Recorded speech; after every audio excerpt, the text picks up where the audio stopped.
the Joan Quinn Profiles. As an editor for Andy Warhol's Interview, the Los Angeles Herald-Examiner, LA Style, and Detour magazines, Joan covered the social set, the Hollywood hotshots, the international art scene, the mysteries of food, the excitement of travel, and the fabulous world of fashion. Joan continues to find creative people on the cutting edge who make things happen. Here's Joan Quinn. Hi, I'm Joan Quinn, and welcome to the Joan Quinn Profiles. With us in the studio is Jane Wooster Scott and Sam Lovett. Artist Jane Wooster Scott is among the world's foremost primitive painters in America. She paints American folk art. She had major shows in Boston, New York, Los Angeles, and Atlanta. The work has been hung in U.S. embassies abroad, as well as the White House. Jane was born and raised in Pennsylvania and attended a Quaker school. Did you attend art school too? No, I never had an art lesson in my life until I started painting.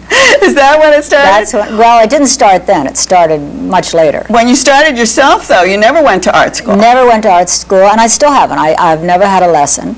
Well, self-taught. With that in mind, tell us how you got your paintings hung in embassies around the world. Well, they came to me actually with the Art in Embassies program. And I thought it was a wonderful idea because my work is so representational of America. So to hang in the American embassies in strange places, some in Africa and little countries there and all over the place, I loved it. I thought it was great. I know that program, and I think that it's a wonderful program. It's great for American artists, and it also is good for the country that the embassy is in, because they're usually in the residences of the ambassador, and the ambassador has his receptions there, and those people get to see American art, so that's great. Yeah, well, they told me a lot of the ambassadors would say that they would be homesick for America, and they could look at my work, and it's, with all the American flags and the American traditions and everything, kind of kept them close to home. Well, then give us the story. How did you get interested in art? Well, it's kind of a strange story. I had a girlfriend who was moving into an early American house, and she kiddingly said, "What I need is a Grandma Moses over the fireplace." So I thought, okay, I can do that. I've never held a paintbrush in my life, but I went down to the art store and I said, I want a little box of, oils, and, they gave me 2 little bottles. I said, well, what do you do with those? And they said, this is turpentine, this is, they told me how to mix it all up. And I got a photograph of a Grandma Moses painting, and I copied it. And I signed it Grandma Wooster, and she hung it over her fireplace.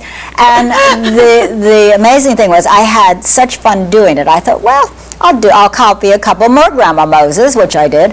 And then I thought, well, if I'm going to do this as a hobby, I've got to do my own compositions. I can't copy her things. So several years went by, and by that, I painted all the time because I loved doing it, Joan. And several years went by, and I had a friend, Jonathan Winters, who's the comedian, who was a very serious painter, and he was having his first art show in Los Angeles. Oh, right. And he didn't have enough paintings to fill the gallery, so he knew my things just by being over at the house, and he said, have a joint show. And I said, you're out of your mind. Nobody will buy my things, and and I would be very embarrassed when, they're all still hanging there with no red dots. But anyway, they hung the paintings, and within an hour, I sold 40 originals. My gosh, so Jonathan Winters was really your agent. He certainly was, and I've always been very grateful to him. That's really great. Yeah. But you didn't come to Hollywood to paint either. No, I didn't. When you left your little Quaker school, where did you go? Quaker school. I came like everyone else to be an actress, which lasted about 20 minutes. And so I was very lucky to get into painting. No, you had another whole life before you started. Well, I was skipping over that. Well, we'll go back to painting then. Yeah. What medias do you use now? I use oil, strictly oil. Always oil? That's the only thing I know how to use. You forget I haven't had a lesson on anything else. You taught yourself. Yeah. And then tell us what folk art is. Well, folk art is certainly, it's innocent, it's young, it's pure, and it's certainly representational of America and our values. And it's uncomplicated. It's kind of a time in the world where, you know, things, it seems to me it was a perfect time to live. I paint maybe like 1900s, I would say, early 1900s. Does it have to have any perspective, any different type of perspective to it, or any size for it to be? No, I don't think that's important. I have more perspective now in my work than I did when I began. Everything was very flat. And just, I don't know, just through doing, you know, I've developed more perspective. Not a lot, but some. Do you do a drawing before? How do you start with the canvas, this charming little bridal finery, trousseaux, treasures, lace makers? Well, first is the idea that's in your head, you know, and you kind of work that out, at least I do in my head what I'm going to do. Then I do a very rough sketch. And on a paper on a piece or of on paper, the canvas? On a piece of paper. And then I will do the background in oil and sketch in the buildings with pencil, but everything else is just done, you know, right with the paint and the brush. Where does the inspiration come? Where, I mean, just walking down the street, or do you sit at home and think? Well, your inspiration comes at amazing times and in all different ways, I guess. I get a lot of ideas come to me in the morning before I get up out of bed, where you're kind of, you know, half asleep and half awake. And do you jot them down then? Sometimes I'll jot the idea down, you know, because you do lose it. You think you'll remember it sometimes and you don't, as you well know. So, and then would you do a series of things? Would you do, say, this bridal picture that it's so charming? I mean, would you then extend it, and if you were painting for a show, paint different parts of this bridal No, not thing? really. I never do series. I try to do, you know, all different varieties of paintings. You know, some winters, some falls, spring, and all that. And the subject matter is very different.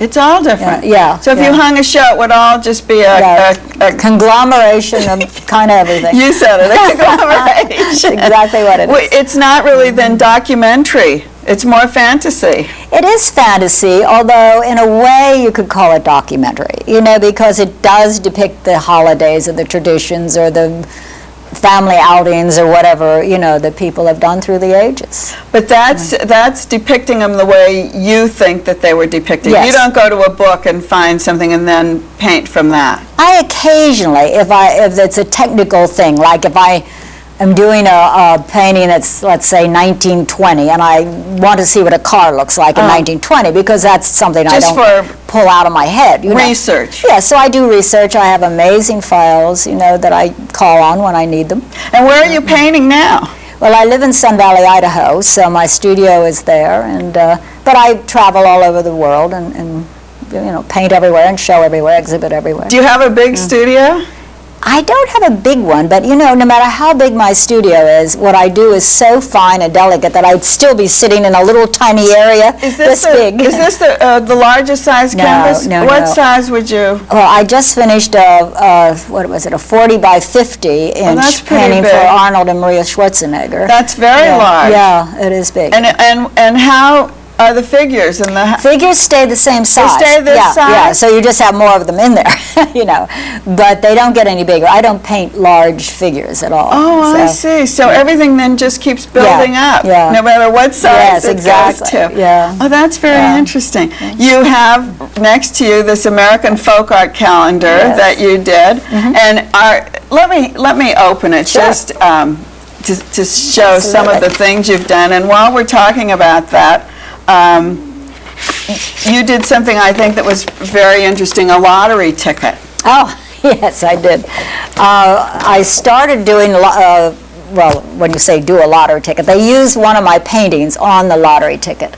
And the first one was done in Idaho, and it was a huge sellout, and it was fun. So then I did one in Virginia and one in California, and I'm doing one in New York and Rhode Island and all that. All those places? Yeah, it's fun because you reach millions of people. It's amazing how many people buy lottery tickets. What is the criteria for something like that? Well, they're very particular. You know, you cannot, I mean, that particular meaning that they want to be very represented in a healthy, wholesome way. That's what I would think. Yes. Because one of the ones you did for California was at Christmas time, and it was very clean and very, what should we say, not representational, but honest. It is, yeah. I mean, that's the way I paint, really. It's So would these lottery tickets then become collector's items? Well, they have, and and they found that out, that a lot of people were buying them and then not doing the scratch-off thingers, and so therefore they never knew if they won. They just kept the tickets. They just kept the tickets. Which I took as a great compliment, actually. I think it would be great to have a whole series of those tickets. It would be. Well, I'm doing a lot more of them in various,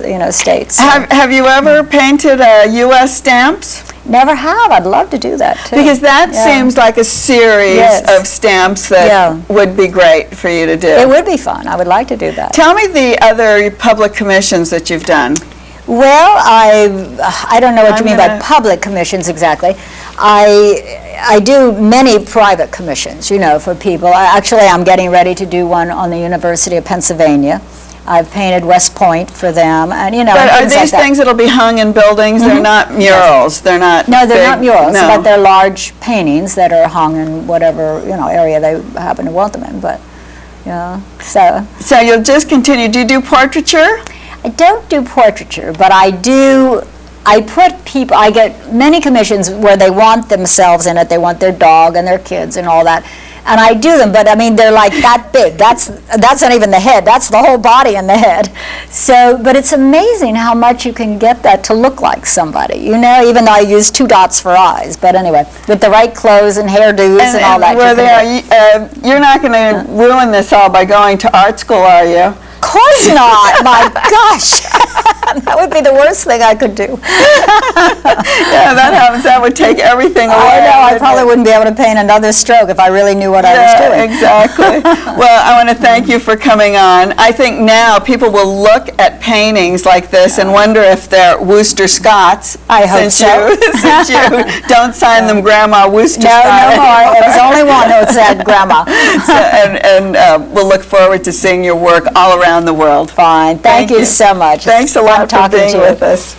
Don't go away, because we'll be right back with Sam Lovett. Great.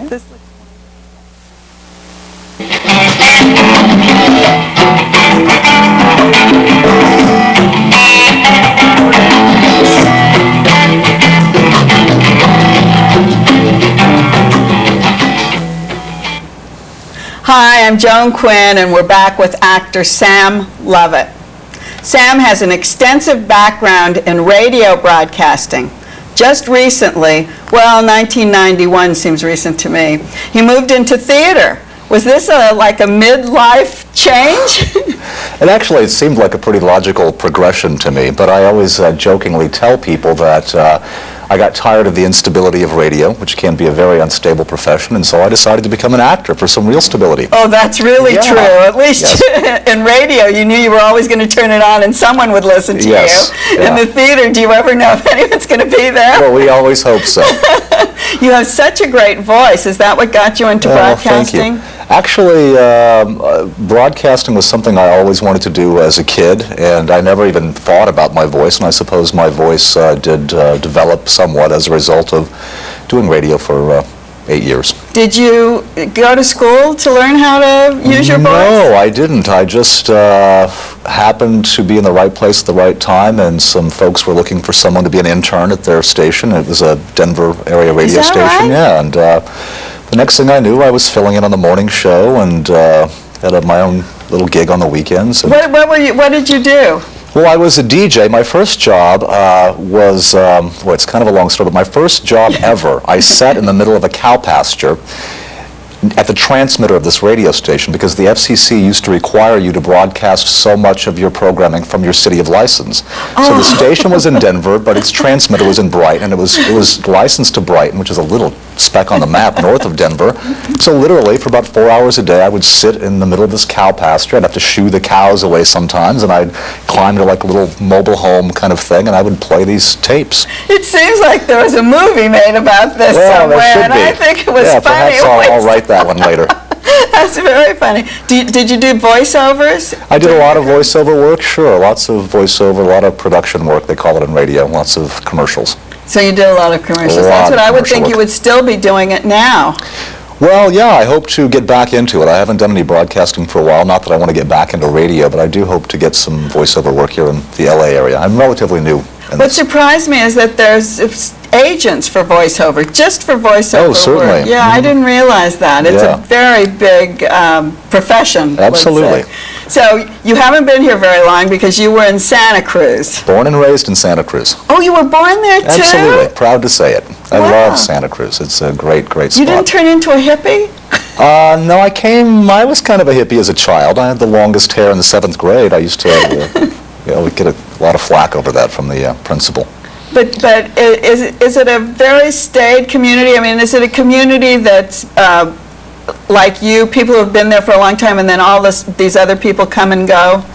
Santa Cruz does have very few natives and lots of folks who have come from other areas to visit and have never left. I see. Yeah, it's got that effect on people. So you started acting in Santa Cruz? I did. I actually lost about my 3rd or 4th radio job in a row, and I was kind of hanging out, collecting unemployment, and I had a friend, and she was very annoyed that I was getting unemployment while she had to get up and go to work at 7 in the morning, and she said, you know, you should just go take a class, a community college class. And she said, you're always talking about acting.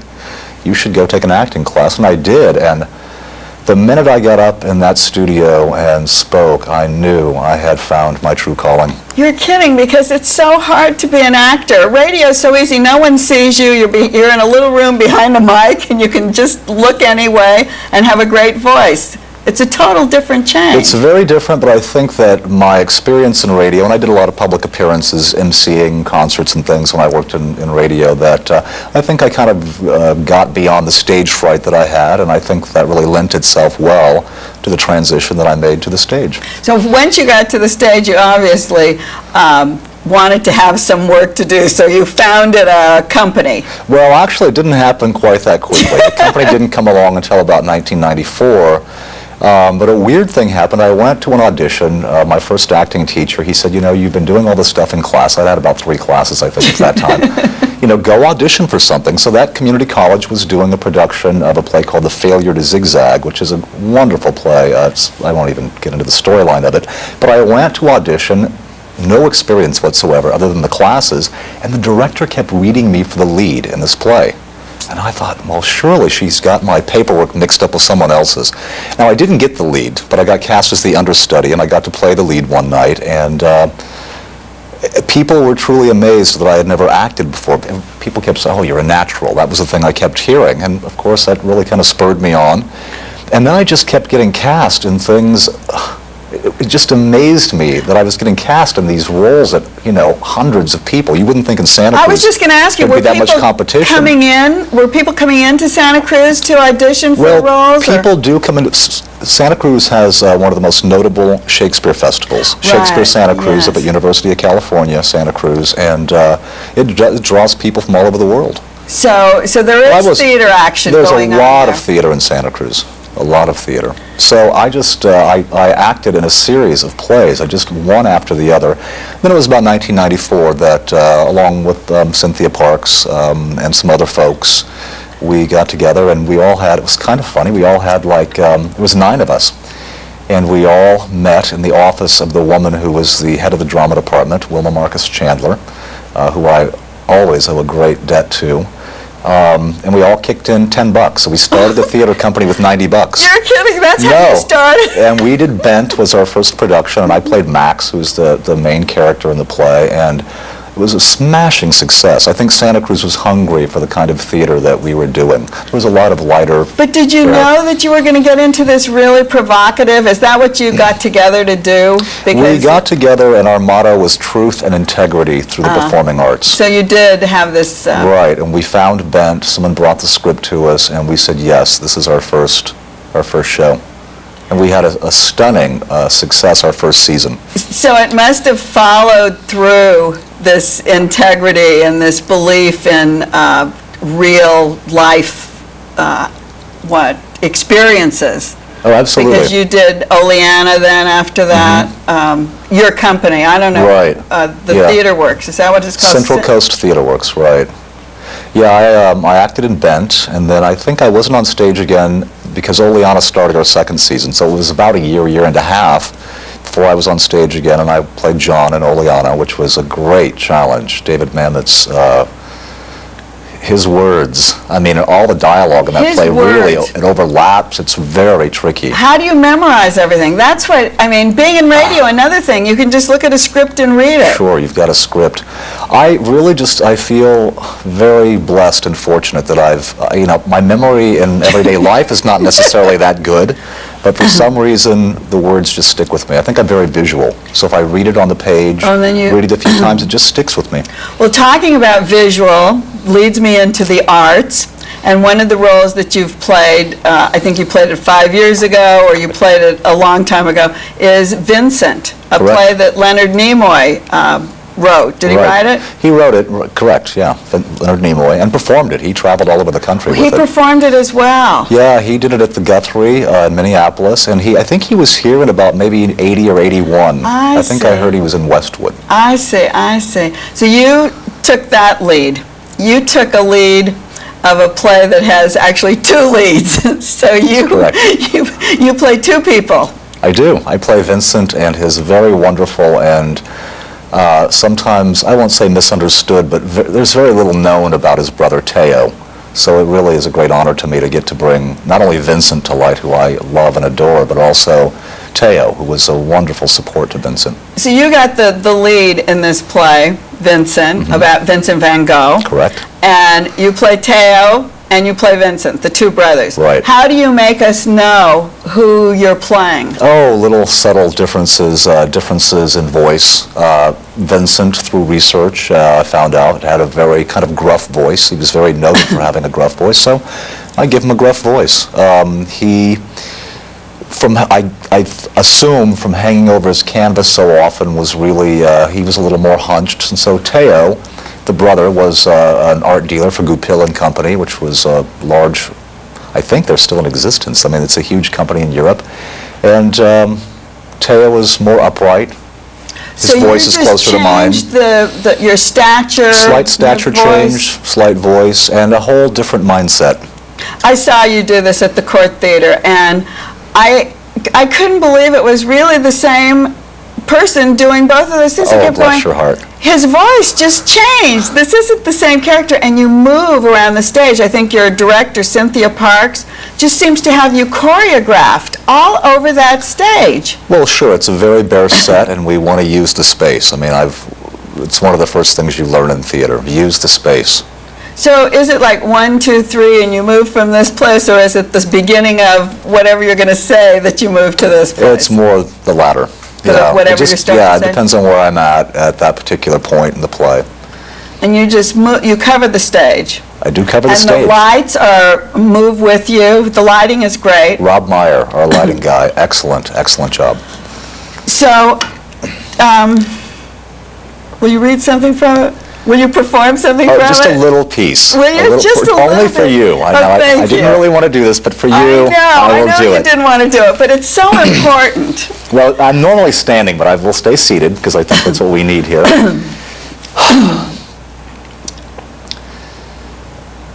When will you stop? When will you stop? What do you expect? What do you want your artists to be? Your thinkers, your visionaries, your philosophers? I mean, what do you expect of them? What do you want them to be? And will you not simply accept the contribution of the individual? Or must he satisfy your social needs as well? I mean, I've heard it said among you, he was mad. He was strange. He was not like us. No, he was different. And you are blessed by that difference. For he gave you beauty. I mean, some of you someday will learn to appreciate that beauty. Some of you will even profit by it. His work will be sold and resold at higher and higher profits because Vincent was different. There you have it. I'm glad you did that part, because I thought that was so interesting that they knew that the art would go up and up and up. And it was almost a point, I thought, where they were thinking about artists' rights and worried about the artist. It was like this fight for the artist in a way.